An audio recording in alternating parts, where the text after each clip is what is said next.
The things that impressed me about Judy was that she loved all kinds of kids. A couple of years I had her teaching a class called Practical English, which was a vocational kind of course. It was intended for kids that weren't going to go to college, many of whom were kind of struggling in high school. And she did a really good job with it. I think she and I and my wife were all good for Rock Falls because we came from a working class background. And we were not that, our background wasn't that different from the backgrounds of a lot of the kids. And, we didn't try to come off as people who were in any way above the kids. We wanted them to learn, and we understood what it was like to grow up in a working class community like Rock Falls. But anyway, she had that common touch. At the same time, she had a lot of class.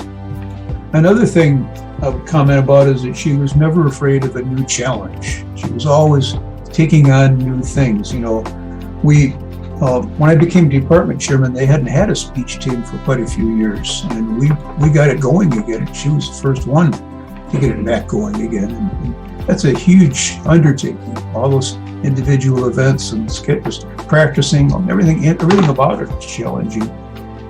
Scholastic Bowl, she was our first Scholastic Bowl coach, and she was great. And my son Phil can tell you how much it meant to him.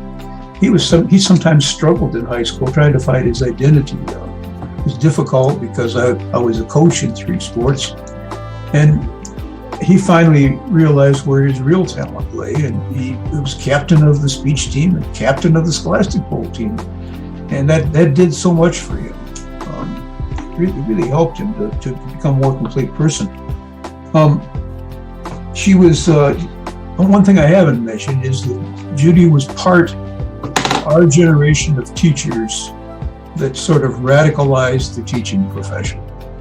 We came very close to going on strike. We had some really tough moments, and she was a leader in that area too. And we all became a lot closer as a faculty as a result of all that. And she was a part of that. She was very good at working with and talking to young teachers. And when I made her co-chair of the English department, that was even more apparent. Being an English major was kind of cool in college because it's mostly girls.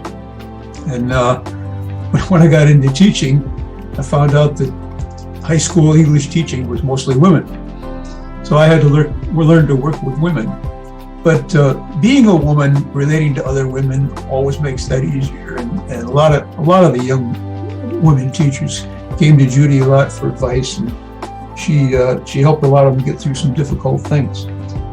Finally, something we haven't mentioned is I always thought it was really cool that at the end of her teaching career, she had the guts to pull up stake, move to Chicago, live in an apartment in Wrigleyville, and pretty close to Wrigleyville.